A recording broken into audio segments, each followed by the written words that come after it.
오늘 우리에게 주신 하나님의 말씀은 창세기 1장 1절에서 5절 말씀입니다. 이제 하나님의 말씀을 봉독합니다. 태초에 하나님이 천지를 창조하시니라. 땅이 혼돈하고 공허하며 흑암의 깊음 위에 있고 하나님의 영은 수면 위에 운행하시니라. 하나님이 이르시되 빛이 있으라 하시니 빛이 있었고 빛이 하나님 보시기에 좋았더라. 하나님이 빛과 어둠을 나누사 하나님이 빛을 낮이라 부르시고 어둠을 밤이라 부르시니라. 저녁이 되고 아침이 되니 이는 첫째 날이니라. 아멘. 2026년 병오년 새해가 밝았습니다. 오늘 그리고 첫째 주일을 맞이합니다.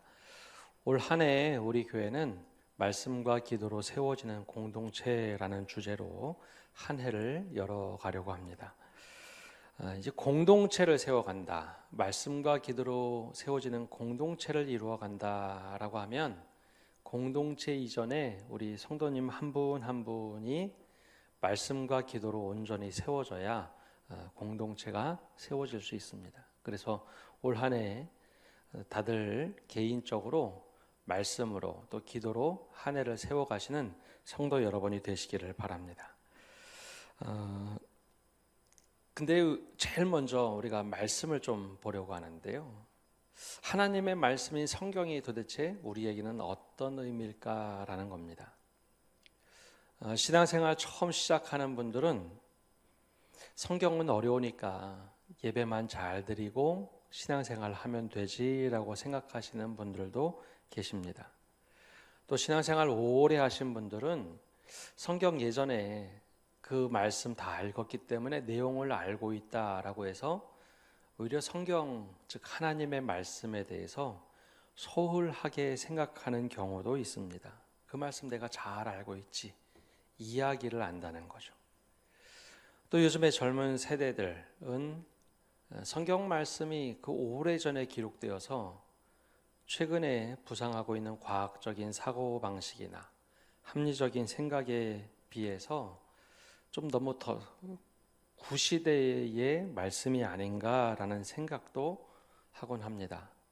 그래서 과학시대하고는 좀 맞지 않는가라는 의구심을 던지기도 하죠. 이 성경 말씀, 즉 하나님의 말씀인 성경이 우리에게 왜 그렇게 중요할까요? 여러분, 신앙을 갖는다는 것은 세계관을 바꾸는 겁니다.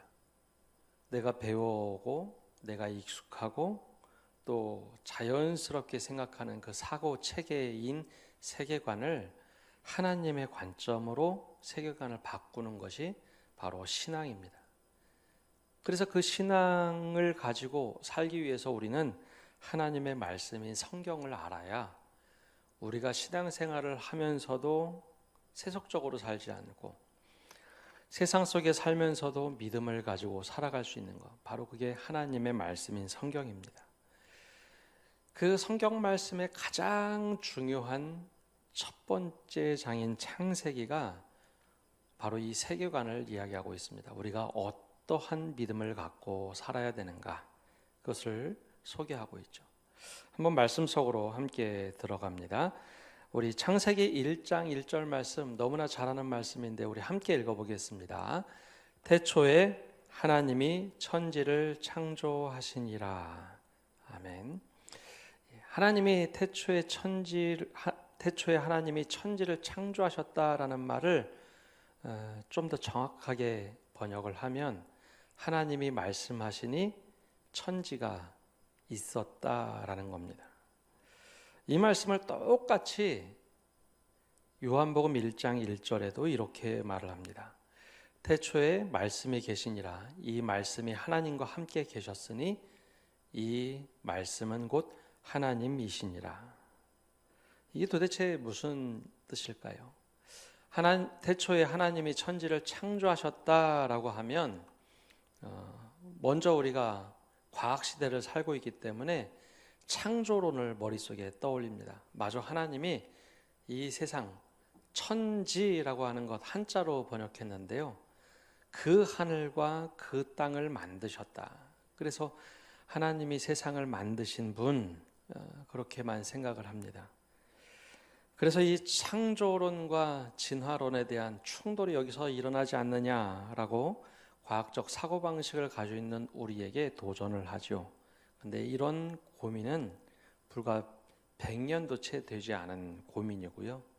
과거에는 이 말씀을 너무나 자연스럽게 받아들였습니다. 마저 하나님이 만드셨지라는 생각이었습니다. 근데 이 말씀이 도대체 우리와 무슨 직접적으로 관계가 있을까요? 근데 이 말씀을 조금 더 깊이 생각해 보면 창조하신다라는 것은 아무것도 없는 곳에서 존재를 만드셨다라는 겁니다. 근데 그때 하나님이 뭐 열심히 노력하지 않습니다. 이제 창세기 2장 가면 흙으로 빚으셨다, 사람을 빚으셨다라고 나오는데 창세기 1장의 말씀을 보면 하나님이 노력하신 게 아니라 선언을 하십니다. 말씀으로 말씀하시면 없던 존재들이 생긴다라는 거죠. 이걸 조금 더 깊이 묵상해 보면 생명을 만드시고 존재의 의미를 부여하신다라는 뜻입니다. 이게 바로 우리와 직접적인 연관이 있습니다.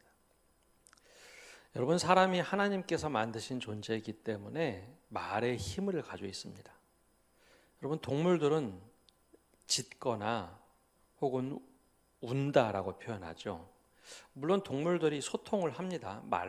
자신들의 언어, 아주 기초적인 것을 소통은 하지만 사람은 유일하게 말을 하는 존재입니다.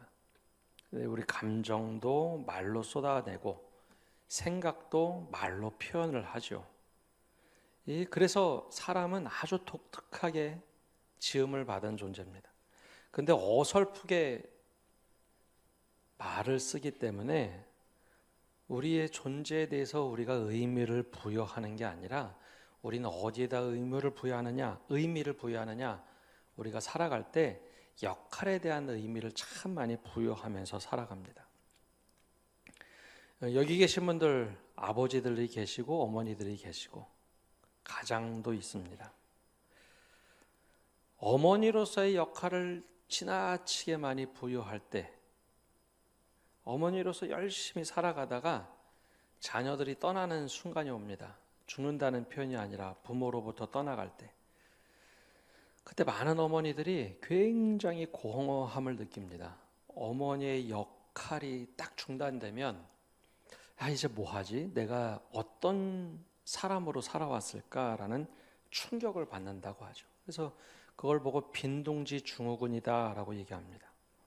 우리가 어려서부터 역할에 의미를 부여했기 때문에 어린 학생들은 학교에서 공부를 잘해야지 좋은 학생이라는 칭찬을 받습니다. 성적이 안 나오면 학교에서 천덕꾸러기 대접을 받습니다. 역할이죠. 그것만인가요? 회사에서 능력을 잘 인정받아서 승진을 하면 이 사람은 참 괜찮은 회사원, 근데 그렇지 못하면 형편없는 사람처럼 취급을 받습니다.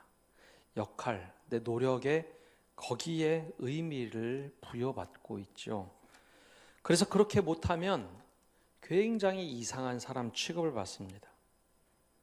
우리의 시스템이 다 그렇게 되어 있습니다. 경쟁 체제로 되어 있고 내가 열심히 노력해서 인정받지 못하면 살 가치도 없는 것처럼 치열하게 내몰려 있습니다. 뭐 어른들만 그런가요? 20대, 30대도 마찬가지입니다. 20대, 30대도 내가 어떤 역할을 하지 않으면, 관계 속에서 역할을 하지 못하면 아주 이상한 취급을 받죠. 이게 사람이 어설프게 말을 배우고 의미 부여하는 것을 배우다 보니 그렇게 돼버렸습니다. 근데 성경은 뭐라고 얘기하느냐? 그 이전에 하나님이 우리를 만드셨다. 하나님이 우리에게 존재의 의미를 부여하셨다라는 겁니다. 그래서 성경을 읽다 보면 너는 내 아들이야, 내 딸이라 라고 선언을 합니다. 내가 너를 지으면서 얼마나 기뻐했는지 알아? 내가 너를 지명하여 불렀나니 너는 내 것이야 라는 수없이 많은 말들이 나옵니다. 하나님이 지으셨다는 거죠. 하나님이 존재의 의미를 부여하시면서 우리가 어떤 존재인지 끊임없이 우리에게 계속해서 말을 걸어오십니다. 그게 바로 하나님이 세상을 창조하신 존재의 의미입니다. 그때 보면 무엇 잘해서 칭찬하고 무엇 못해서 벌하시는 그런 분이 아닙니다. 물론 관계가 깊이 설정돼서 말씀하셨는데 그것을 따르지 못할 때는 회초리를 드시죠. 그런 존재의 의미를 부정하는 것이 아니라 너무 사랑하셔서 잘못된 길 갈까봐 너 그러지 마라 라고 회초리를 드십니다. 하나님은 우리가 잘하고 못하고에 별로 관심이 없습니다. 내가 얼마나 존귀한 존재인지 우리를 만드시고 야, 너 너무 좋다. 그래서 하나님이 세상을 만드시면서 마지막에 늘 공통되게 하시는 말씀이 있습니다. 첫째 날, 둘째 날, 셋째 날 너무 좋은데 우리를 만드시고 너무 좋다라고, 세상을 만드시고 너무 좋다라고 이야기하신 것. 그게 바로 우리의 존재의 의미를 부여하시는 분입니다. 그래서 여러분, 성경에 나오는 모든 사람들이 주님을 믿는 순간 내 존재의 의미를 발견했다라고 고백을 합니다. 특별히 신약 성경에 보면 내가 주님을 만나고 나서 삶의 의미를 찾았다고, 삶의 방향을 찾았다고, 내 존재 이유와 의미를 발견했다라고 얘기합니다. 우리 또한 마찬가지입니다. 하나님이 나를 만드셨기 때문에 그 만드신 하나님을 딱 만나는 순간 우리 존재의 의미를 발견합니다. 역할하지 못해도 괜찮아요. 내가 역할을 제대로 하지 못해도 하나님은 그거 못했다고 책망하시는 분이 아니라 너 너무 괜찮은 사람이야. 존귀한 사람이야. 몸에 장애를 가지고 있어도 다른 사람에게 인정받지 못해도 하나님은 내가 너를 만들고 얼마나 기뻐했는지 알아? 그 존재의 의미를 말씀하시는 분입니다. 오늘도 하나님은 우리에게 말씀하시는 하나님으로 다가오십니다. 너 참 보기에 좋은 사람이야. 그게 바로 창세기 1장 태초에 하나님이 천지를 창조하셨다라는 의미가 오늘 우리에게 존재의 의미로 다가오는 겁니다. 그러니 여러분, 내가 뭐 힘들고 어려울 때 하나님 앞에, 즉 말씀 앞에 바로 서보십시오. 그러면 하나님께서 그 말씀으로 우리에게 이야기를 걸어오십니다. 너 참 괜찮은 사람이야. 존귀한 사람이야. 그 말씀 앞에 올 한 해 서시며 존재의 의미를 찾아가시는 성도 여러분 되시기를 바랍니다. 두 번째 말씀하시는 하나님의 두 번째 가르침은 2절에 이렇게 말하고 있습니다. 우리 2절 말씀 우리 함께 읽어보겠습니다.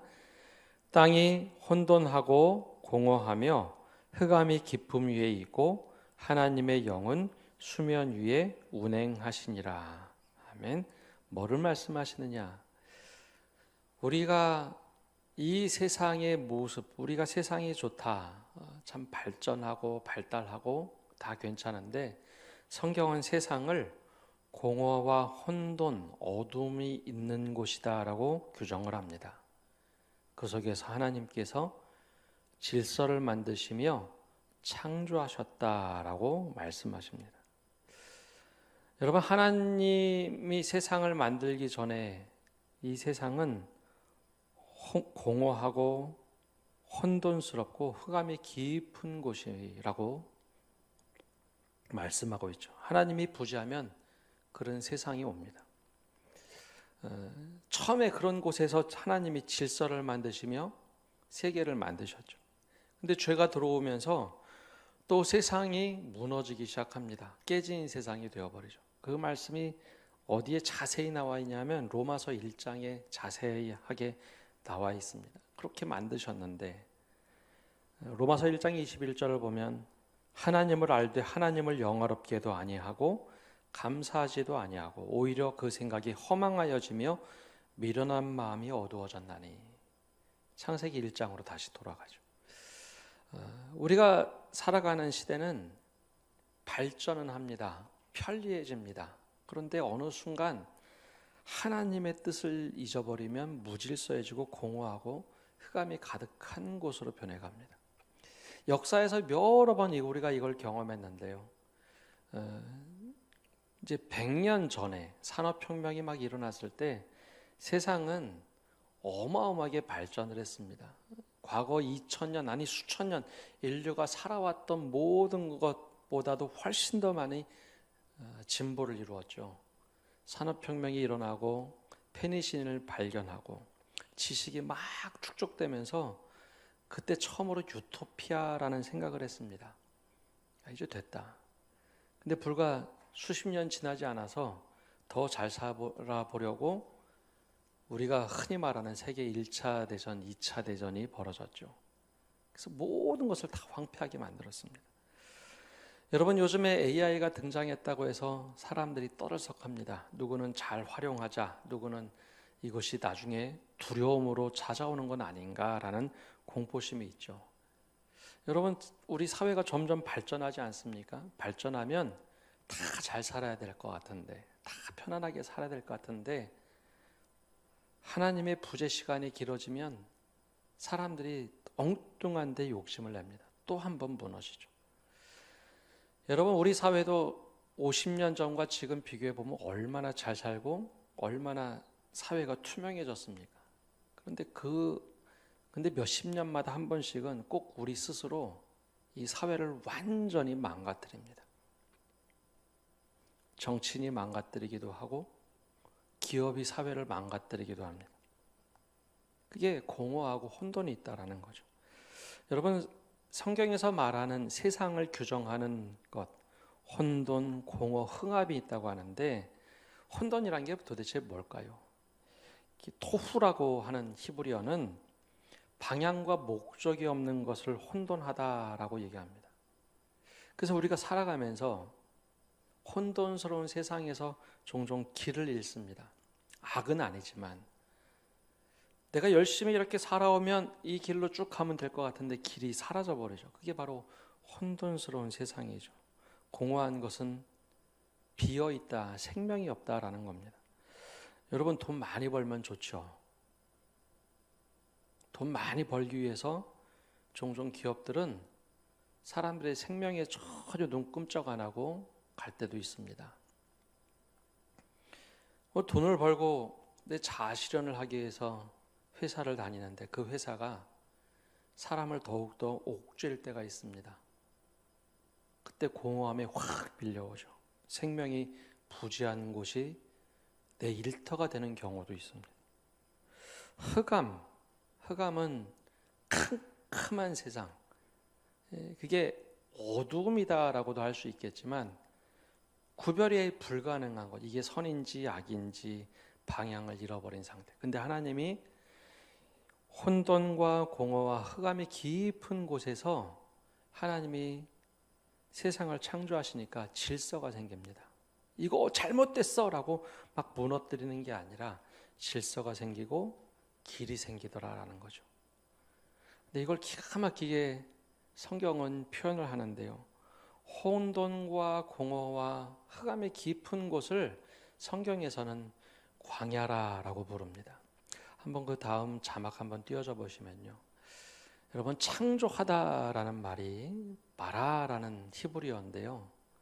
저기서 하나님만이 아주 독특하게 무에서 유를 만들다라는 뜻인데 하나님의 말씀하시다라는 게 저 말씀하고 비슷합니다. 히브리어 좀 어려운 글자이긴 한데 자세히 비교해 보시면 말씀을 다바르라고 하는데요. 그 하나님이 말씀하시면 질서가 만들어지고 새로운 길이 막 열립니다. 근데 우리 인생을 성경에서는 광야라고 종종 표현하죠. 근데 광야를 미트바르라고 읽습니다. 저 말씀과 광야 글자를 보면 똑같죠. 하나 미음자처럼 생긴 것만 좀 다르게 붙었습니다. 히브리어는 오른쪽에서 왼쪽으로 읽습니다. 그래서 똑같이 생긴 단어인데 광야 미트바르.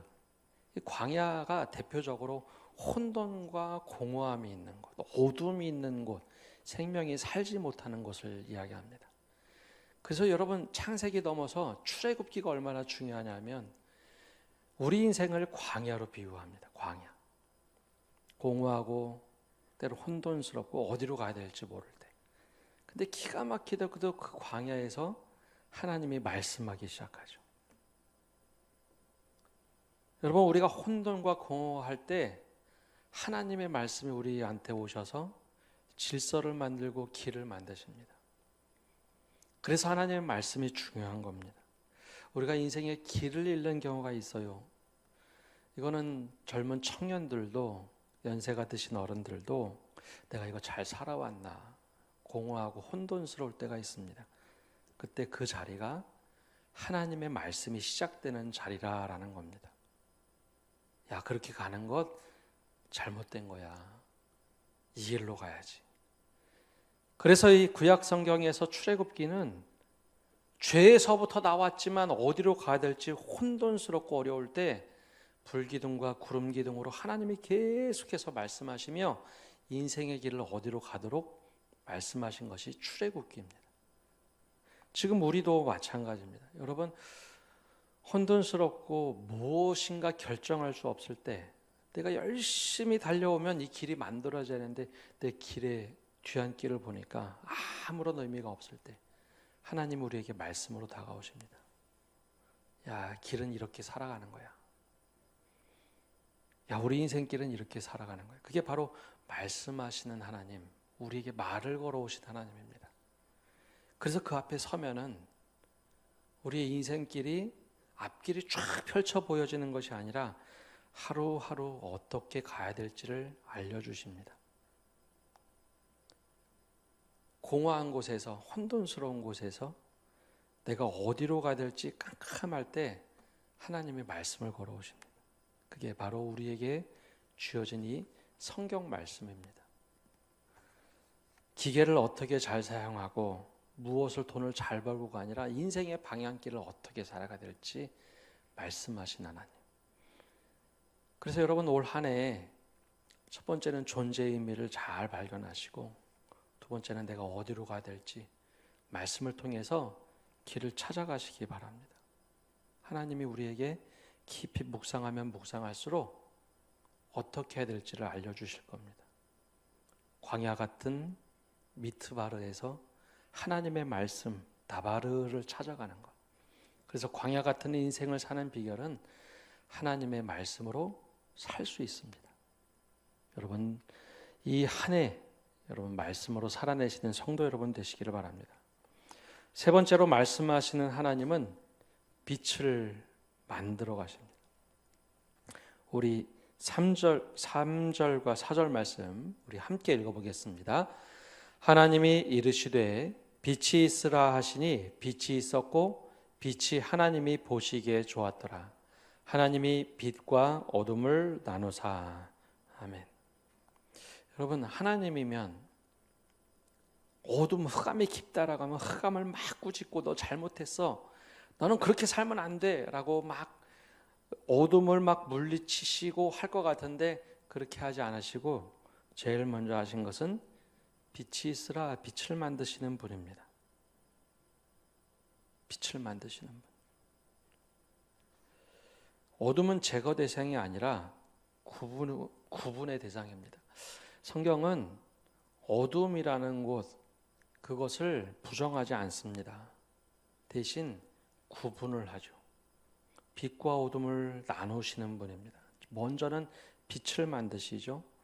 어둠을 없애기보다는 빛을 만들어서 빛이 가까이 가면 어둠이 스스로 막 깨닫고 어둠은 스스로 사라지게 되어 있습니다. 아주 독특하게도 성경은 어둠을 책망하거나 꾸짖지 않습니다. 논쟁하지도 않죠. 대신 하나님이 빛을 만드십니다. 이게 도대체 우리에게 무슨 의미가 있을까요? 우리가 바로 그런 빛이라는 존재입니다. 하나님을 깊이 만나기 시작하면 죄를 깨닫는 것, 어둠을 스스로 깨닫습니다. 빛이 다가오시니까 우리가 얼마나 어두운 곳에 살았는지 추악한 것들이 막 드러나기 시작하죠. 그래서 구약 성경의 사람들은 하나님을 직접 대면하면 죽는다라고 생각했습니다. 아마 그 두 가지 의미가 있을 것 같습니다. 하나님이 너무 두려워서 죽을 수도 있겠지만 또 다른 것은 내가 이렇게 죄가 많은 사람이야? 아마 심장마비에 걸려서 죽었을 것이다 라고 농담 삼아 신학자들은 이야기하죠. 근데 빛은요, 가까이 어둠에 가면 갈수록 어둠이 스스로 물러가기 시작합니다. 흑암이라는 것, 우리를 하나님께서 빛인 존재로 만드십니다. 그래서 우리가 살아갈 때 야, 왜 이렇게 어두워? 저 사람 왜 이렇게 잘못됐어가 아니라 우리가 빛으로 살아가도록 빛에 관심을 두는 겁니다. 하나님은 어둠을 창조하신 분이 아닙니다. 어둠아 물러가라 하기 대신 빛을 만드시고 빛으로 그 존재를 잃어버리도록 하는 거죠. 어둠을 인정하되 지배하지 않습니다. 대신 내가 빛으로 어떻게 살아갈까? 하나님의 뜻으로 어떻게 살아갈까? 그러면 우리 삶에 점점점 어둠이 사라지는 겁니다. 희한한 것은 어두움을 보시지만 빛에게 늘 말씀하십니다. 빛에게.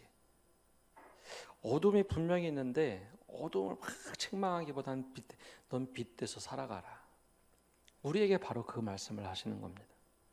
근데 이것을 잘못 이해하면 내가 어둠에 속하면서 빛이라고 착각하면 절대 내가 바뀌지 않습니다. 하나님의 빛으로 나를 비춰주시고 빛과 어둠을 쫙 나누실 때 내가 빛에 거하려고 해야죠. 어둠에 거하면서 빛과 어둠을 나누실 때 내가 어둠에 있으면서 내가 빛이라고 착각하면 내가 하는 모든 일이 향방 없는 어둠의 일만 하게 되어 있습니다. 그래서 이 창세기 1장의 말씀은 우리에게 세계관으로 우리에게 도전하는 것들이 있습니다. 신년 출발하면서 하나님은 우리에게 묻습니다. 너 무엇을 준비했느냐가 아니라 내 말을 들을 준비가 되어 있느냐. 하나님 말씀 앞에 설 때 우리의 존재의 의미를 발견합니다. 역할의 의미가 아닙니다. 얼마나 잘했느냐가 아니라 하나님이 나를 얼마나 존귀하게 여기시는지 그거를 우리 한 해 여러분 깊이 깨닫고 하나님이 나를 얼마나 만드시고 나셔서 참 좋은데 그 의미를 여러분 찾아가시기를 바랍니다. 더 나아가서 우리가 하나님 말씀 앞에 설 때 혼돈과 공허들이 잠잠해지고 내가 어떻게 살아가야 될지 그 길을 만드신 하나님. 여러분 그 말씀을 깊이 묵상하면서 내가 오늘 하루를 어떻게 살아가야 될까요? 말씀이 없는데 어떻게 우리가 길을 찾겠습니까? 오늘도 또 공전하는 인생이 아니라 내가 어디로 가야 될지 혼돈스러울 때, 공허할 때, 어둠이 너무 짙어서 길을 헤맬 때 말씀으로 우리를 인도하시는 그 말씀을 따라 하루하루 살아가면 그곳이 길이 될 것입니다. 인생의 길을 찾아가시기를 바랍니다. 마지막으로 우리가 어둠을 탓하는 인생이 되어서는 안 됩니다. 여러분 어둠을 탓하면 빛은 드러나지 않습니다. 내가 빛으로 살아가는 인생. 하나님이 빛을 만드시고 어둠과 빛을 쫙 갈라놓으셨는데 내가 어둠에 거하면서 빛이라고 생각하면 안 되고 내가 빛으로서 하나님 이렇게 살아가겠습니다. 고백하며 살아가는 성도 여러분 되시기를 바랍니다. 그래서 우리 하나님 올해를 제 계획이 아니라 주님의 말씀으로 시작하게 해주십시오. 고백하며 살아가는 성도 여러분 되시기를 바랍니다. 우리 함께 찬양하며 기도할 텐데요. 우리 다 함께 일어나셔서 우리 말씀 앞에서 찬양하고 기도하며 나갑시다.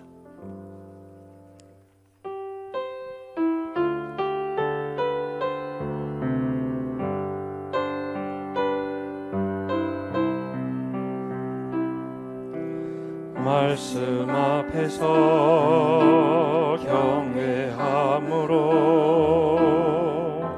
주께 홀로 섭니다. 생명의 말씀 읽고 순종해 주를 예배합니다. 기록된 말씀 힘이 있어서 진리로 우리 거룩해 하며 거룩한 말씀 세세 영원히 복음이 되어 말씀하시네. 하나님 말씀에 두려워 떠는 자, 그 말씀에 생명을 거는 자, 한 사람 찾으시는 주님의 약속을 믿어. 하나님 말씀에 운명을 거는 자, 순종하며 주 따라가는 자, 영원한 하나님 나라 이뤄갈 주의 교회여 다시 한번 하겠습니다. 말씀 앞에서 경외함으로 주께 홀로 섭니다. 생명의 말씀 읽고 순종해 주를 예배합니다. 기록된 말씀 힘이 있어서 기록된 말씀 힘이 있어서 진리로 우리 거룩해 하며 거룩한 말씀 세세 영원히 복음이 되어 말씀하시네.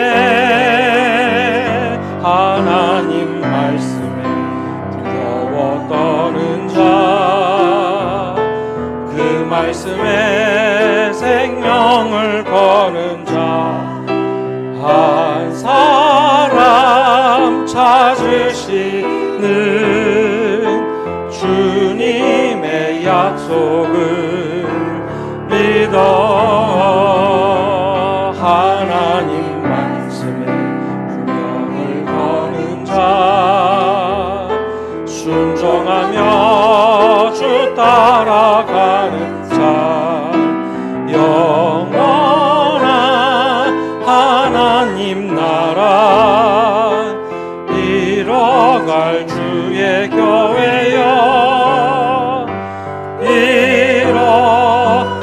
일어나라. 우리 합심해서 기도하며 나갑시다. 우리가 하나님 앞에 서면서 우리의 존재의 의미를 찾아가게 해달라고 기도합시다. 내가 역할로 존재의 의미를 엉뚱하게 찾다 보니까 자꾸 허망하고 무너질 때 하나님이 우리를 얼마나 존귀하게 여기시는지 존재의 의미를 찾아가게 해달라고 기도합시다.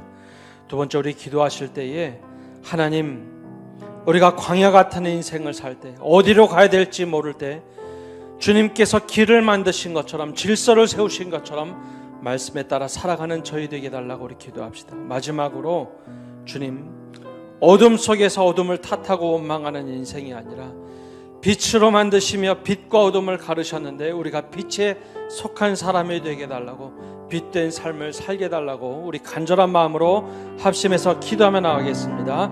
기도하겠습니다. 하나님 아버지, 이 시간 기도하며 나갑니다. 하나님, 우리 인생에 하나님 우리를 정말 어떻게 살아야 될지, 우리를 얼마나 존귀하게 여기시는지 하나님의 말씀을 통해서 존귀한 사람이 되도록 은혜 내려 주시옵소서. 하나님, 우리가 어디로 가야 될지 모르고 멍한 인생을 살 때 하나님, 우리 인생에 맞닥뜨린 하나님 좌절이 우리의 삶에 다가올 때 하나님 말씀으로 어떻게 살아가야 될지 하나님 깨닫게 하여 주시고 하나님 우리에게 은혜 내려 주시옵소서. 하나님, 어둠 속에서 늘 어둠을 탓하고 내 인생 절망하는 말을 하는 것이 아니라 우리를 빛으로 부르시고 빛으로 구원하셨는데 빛된 삶을 살아가도록 우리 은혜 내려 주시옵소서. 사랑의 주님, 올 한 해 우리가 주님 앞에서 말씀을 들을 수 있는 저희가 되게 하여 주옵소서. 수없이 많은 말이 들려질 때 하나님의 말씀을 따라 존재의 의미를 찾아야 할 수 있는 저희가 되게 하여 주옵소서. 인생의 길이 혼돈하고 공허할 때 말씀으로 길을 여셨던 주님,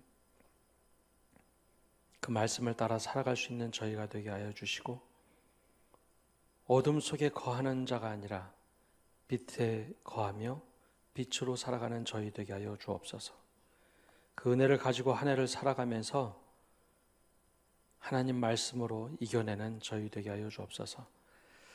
세상을 향하여 이 주님의 말씀을 붙잡고 나갑니다. 주님이 우리 앞에 계셔서 바른 길을 보여주시고, 우리 곁에 계셔서 팔로 껴안아 지켜주시고, 우리 뒤에 계셔서 못된 사람들의 흉계에서 보존해 주시고, 우리 아래 계셔서 떨어지면 받아주시고 덫에서 끄집어내어 주옵소서.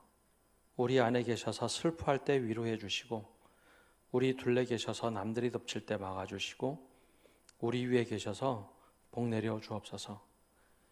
이제는 예수 그리스도의 은혜와 아버지 하나님의 크신 사랑과 성령님의 교통하심과 위로하심이 오늘 예배를 드리며 주님 말씀으로 살겠습니다 다짐하고 결단하는 모든 성도들 위해 온라인으로 예배하는 믿음의 권속들과 선교지와 온 세계 위에 이제로부터 영원까지 함께 하시기를 간절히 축원하옵나이다. 아멘.